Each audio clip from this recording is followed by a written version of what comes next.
This week, the GitHub Copilot app has officially now landed on your desktop. The US government just told Anthropic to pull 2 of its models offline, and finally, you can turn your actual hometown into a Minecraft world. All that and more on today's episode of The Download.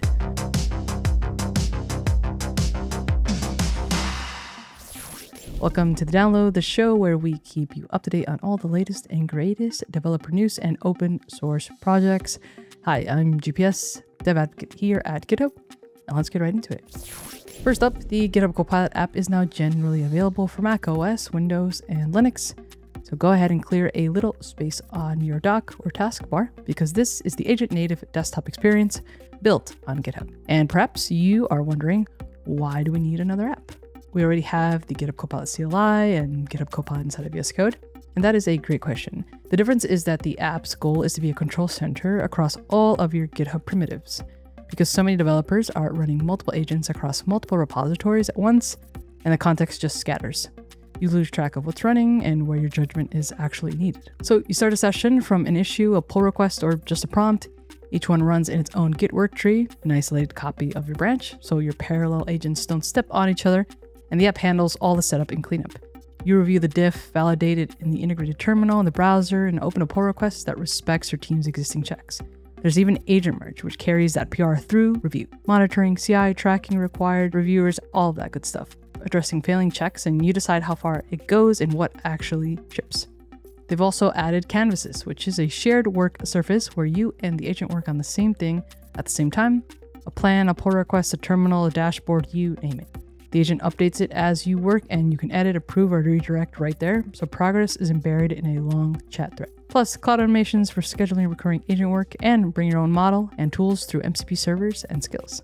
And if the terminal is more of your home base, good news, a redesigned GitHub Copilot CLI 2e is rolling out very soon. You'll have tabs for issues, pull requests, gists, and more, so keep an eye out for that. Link to download is in the description. Go grab it and start your first session. Moving on now, Anthropic announced that they are disabling Fable 5 and Mythos 5 for all of their customers. The US government, citing national security authorities, issued an export control directive that suspends access to those 2 models by any foreign national.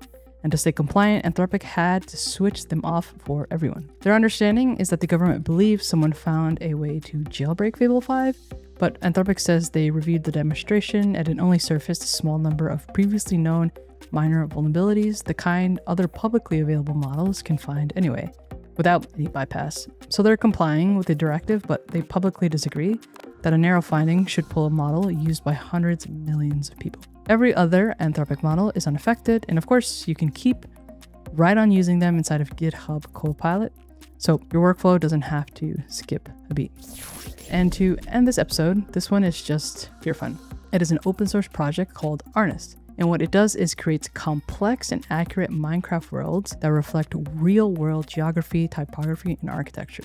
It works in a pretty cool way. It takes geospatial data from OpenStreetMap plus elevation data and processes all of that to generate a detailed Minecraft representation of not only the real terrain, but also real buildings. So you can generate your hometown, any big cities, natural landscapes, whatever you want. All you have to do is choose your area on a map using a rectangle tool. You select your Minecraft world, and then you just click Start Generation. And you can also customize settings like world scale, the spawn point, and even building interior generation. It's free, it's open source, it's cross-platform, and they welcome contributions. So if you are a big Minecraft fan and a big open source fan, go ahead and take a look at any bugs, performance improvements, or features that you can contribute to. So if you want to go ahead and blockify your neighborhood, I'll make sure to link the resource in the description. And that is it for this episode of The Download. Let me know in the comments. Are you going to try out the new GitHub Copilot app? Did you ever get a chance to try Fable? Or are you just here to figure out how to turn your neighborhood into a Minecraft world? Don't forget to like and subscribe while you're here. And do me a favor, send this video to a developer friend who has more Minecraft worlds than finished side projects. I'll see you in the next one.